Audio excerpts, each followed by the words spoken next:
Breaking news చూస్తున్నాం. ఇటు మాజీ మంత్రి మల్లారెడ్డి సెన్సేషనల్ కామెంట్స్ చేశారు.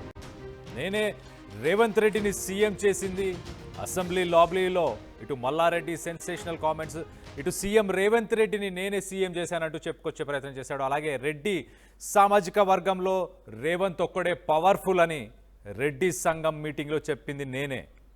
ఎవరు అవునన్నా కాదన్నా నేను రేవంత్ అన్నదమ్ములమే అంటూ ఆయన చెప్పుకొచ్చాడు. ఇటు ఉస్తాద్ భగత్ సింగ్ సినిమాలో కూడా విలన్ క్యారెక్టర్ నాదే.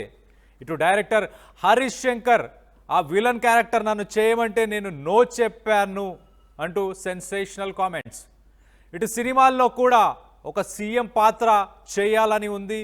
అలాగే ఇటు మల్లారెడ్డి వ్యాఖ్యలతో ప్రస్తుతానికి ఇటు బీఆర్ఎస్లో గుబులు పుట్టింది. మరి మల్లారెడ్డి కాంగ్రెస్లోకి వెళ్తారని ప్రచారం జరుగుతుంది. దీనికి సంబంధించి మరింత అప్డేట్ తీసుకునే ప్రయత్నం చేద్దాం. ఇటు మల్లారెడ్డి ఏది మాట్లాడినా ఒక రకమైన వైరాలిటీ, ఒక రకమైన సెన్సేషన్ క్రియేట్ చేస్తుంటాడు. కావాలనే మరి ఈసారి కూడా అలాంటి వ్యాఖ్యలు చేశాడా, లేకపోతే దీని వెనక నిజాలు ఏంటనేది తెలుసుకునే ప్రయత్నం చేద్దాం. ఇటు నాతో పాటు మా ప్రతినిధి మధు ఉన్నారు. మధుతో మాట్లాడి తెలుసుకునే ప్రయత్నం చేద్దాం. మధు, ఇటు చిట్ చాట్లో సెన్సేషనల్ కామెంట్స్. ఒకటేమో రేవంత్ రెడ్డిని సీఎం చేసింది నేనే అని మొదటగా అన్నాడు. అసలు దాని గురించి మొదటగా మాట్లాడుకుందాం. వాస్తవానికి రెడ్డి సంఘంలో ఆయనే ఒక పవర్ఫుల్ రెడ్డిగా ఉన్నాడు. నేను సపోర్ట్ చేశాను, ఆయన గెలిచే అవకాశం ఉందని చెప్పిన ప్రయత్నం చేశాడా, లేకపోతే బ్యాక్ ఎండ్ నుంచి నిజంగానే బీఆర్ఎస్లో ఉంటూ ఇటు రేవంత్ రెడ్డిని సపోర్ట్ చేశాడా? ఎగ్జాక్ట్లీ. జనరల్గా పొలిటికల్గా డిఫరెంట్ స్టేట్మెంట్ చేయడంలో మల్లారెడ్డికి పేరుంది. తనకు అనుకూలమైనటువంటి స్టేట్మెంట్లు చేస్తారు. ఆయన ఏ పార్టీలో ఉన్నా, ఏ పొజిషన్లో ఉన్నా ఆయనకు లబ్ధి చేకూరేటువంటి స్టేట్మెంట్లు మాత్రమే వేస్తారు. జనాలకు సంబంధించి, తర్వాత క్షేత్రస్థాయిలో పేద ప్రజలకు సంబంధించినటువంటి విషయంలో వారి లబ్ధి గురించి తప్ప మిగతా ఆయనకు పబ్లిసిటీ వచ్చేలాగా, ఆయనకు పేరు వచ్చేలాగా, ఆయనకు చర్చ వచ్చేలాగా స్టేట్మెంట్ చేయడంలో మల్లారెడ్డి దీంట్లో ఎక్స్పర్ట్. మొదటి నుంచి చూస్తున్నాం. ఆయన టీడీపీలో ఉన్నారు, టీడీపీ నుంచి బీఆర్ఎస్లోకి వచ్చారు, తర్వాత ఇక్కడ మంత్రి అయ్యారు, రీసెంట్గా మళ్ళీ ఎమ్మెల్యే అయ్యారు. తర్వాత ఎమ్మెల్యేగా గెలిచిన తర్వాత కాంగ్రెస్ అధికారంలోకి రాగానే కాంగ్రెస్ పార్టీలో చేరడానికి రంగం సిద్ధం చేసుకున్నారు. డీకే శివకుమార్ని కలిశారు, డిప్యూటీ సీఎం కర్ణాటకకు సంబంధించి. ఆయనతో భేటీ అయి కాంగ్రెస్ పార్టీలో జాయిన్ అవుతాను అనేటువంటి రాయబారం నడిపారు. రేవంత్ రెడ్డి బ్రేక్ వేశారు. రేవంత్ రెడ్డి స్పీడ్ బ్రేకర్తో రూటు మార్చారు. ఆయన మనవరాలి పెళ్లికి రేవంత్ రెడ్డికి ఆహ్వానం పంపారు. వచ్చిన తర్వాత రేవంత్ రెడ్డి కాళ్ళు మొక్కిపించారు. కుటుంబ సభ్యులందరితో కూడా మనవరాలతో కాళ్ళు మొక్కిపించి శాంతింపజేసే ప్రయత్నం చేశారు. ఎందుకంటే అంతకంటే ముందు ఎపిసోడు హాట్ ఎపిసోడ్. ఇదే రేవంత్ రెడ్డిని ఆయన పీసీసీ చీఫ్గా రేవంత్ రెడ్డి కాంగ్రెస్ పార్టీలో ప్రతిపక్షంలో ఉన్నప్పుడు మంత్రిగా ఉన్న మల్లారెడ్డి ఆయన ఒక మీడియా సమావేశంలో డైరెక్ట్గా చైర్ పై నుంచి మల్లారెడ్డి లేచి ఇదే రేవంత్ రెడ్డిని తీవ్రమైనటువంటి పరుష పదజాలాన్ని ఉపయోగించారు. అరే గూట్లే, అరే సాలే అంటూ స్టేట్మెంట్లు చేశారు, తొడగొట్టారు.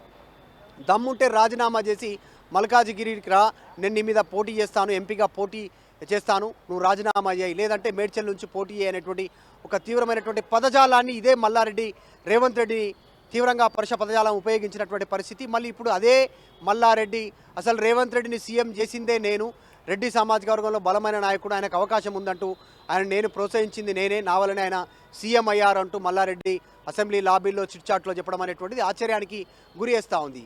ఆయన ఉన్నది బీఆర్ఎస్, ఆయన అల్లుడు బీఆర్ఎస్, ఆయన గతంలో మంత్రిగా అయింది బీఆర్ఎస్. కానీ పొలిటికల్గా ఆయనకు అనుకూలమైనటువంటి స్టేట్మెంట్ చేయడంలో మల్లారెడ్డి ఇట్లాంటి దాంట్లో ఎక్స్పర్ట్. ప్రజల గురించి, పేద ప్రజల గురించి, వెల్ఫేర్ గురించి ఆయన పెద్దగా మాట్లాడారు.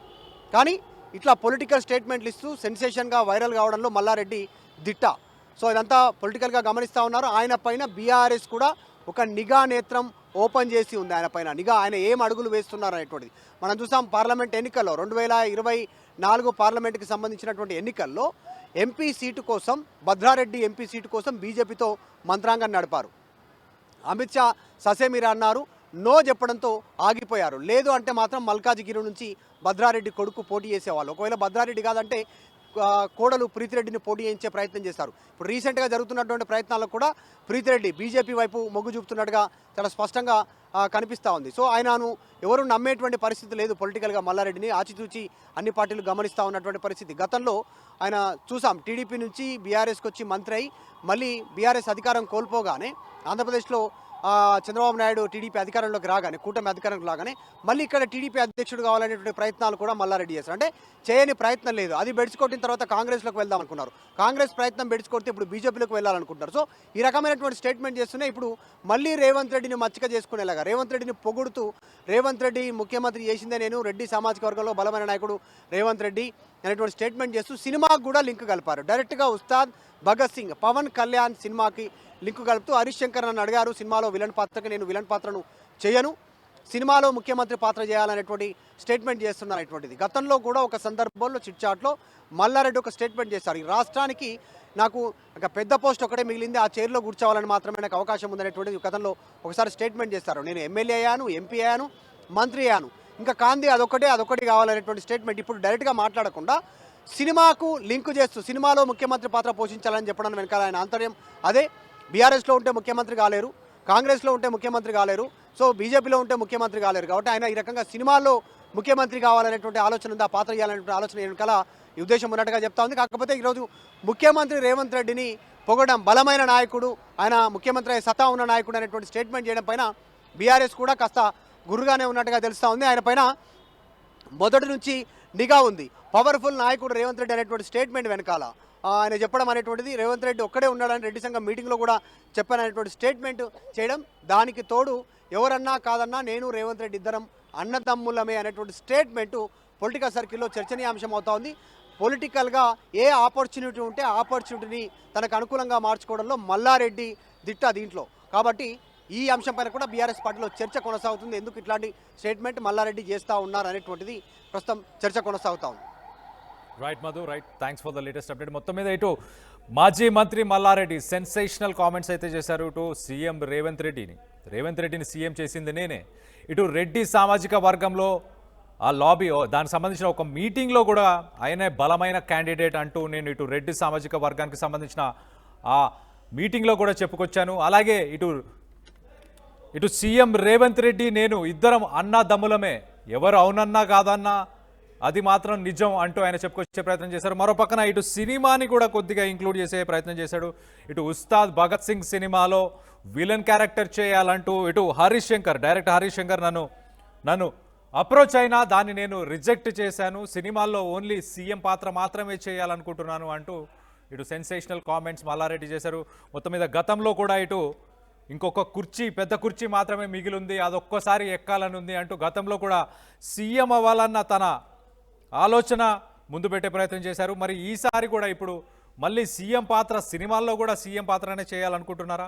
మరి ఇతర పార్టీల నుంచి ఇటు బీజేపీ కానీ కాంగ్రెస్ కానీ చేరే అవకాశం ఏమైనా ఉందా? దానిపై ప్రస్తుతానికి చర్చ నడుస్తుంది. మరో పక్కన ఇటు బీఆర్ఎస్లో కూడా ఇటు మల్లారెడ్డి పైన ఒక నిఘా వర్గాన్ని వేసి ఒక నిఘాని కూడా నడుపుతున్నట్టు తెలుస్తుంది. మరి రానున్న రోజుల్లో ఆయన పార్టీలు మారే అవకాశం ఉందా? గతంలో ఆయన చేసిన ప్రయత్నాలు మనం చూస్తే కనుక ఇటు కర్ణాటకకు సంబంధించిన డిప్యూటీ సీఎం శివకుమార్ని కలిసే ప్రయత్నం కానీ, అలాగే ఇటు కాంగ్రెస్ పార్టీలో చేరాలన్న ప్రయత్నాలకు అప్పుడు రేవంత్ రెడ్డి అడ్డుపడ్డాడంటూ ఇటు వార్తలు వస్తున్నాయి. ఇటు మొత్తం మీద మల్లారెడ్డి ఇప్పుడు చేసిన స్టేట్మెంట్స్తోని ఇటు కాంగ్రెస్ అలాగే ఇటు బీఆర్ఎస్లో ప్రస్తుతానికి చర్చ నడుస్తుంది. ఏం జరగబోతుంది? ఇటు మల్లారెడ్డి కాంగ్రెస్ జాయిన్ అవ్వబోతున్నాడా లేదా అన్న దానిపైన మీ అభిప్రాయాలు ఏంటనేది కింద కామెంట్ రూపంలో తెలియపరచండి.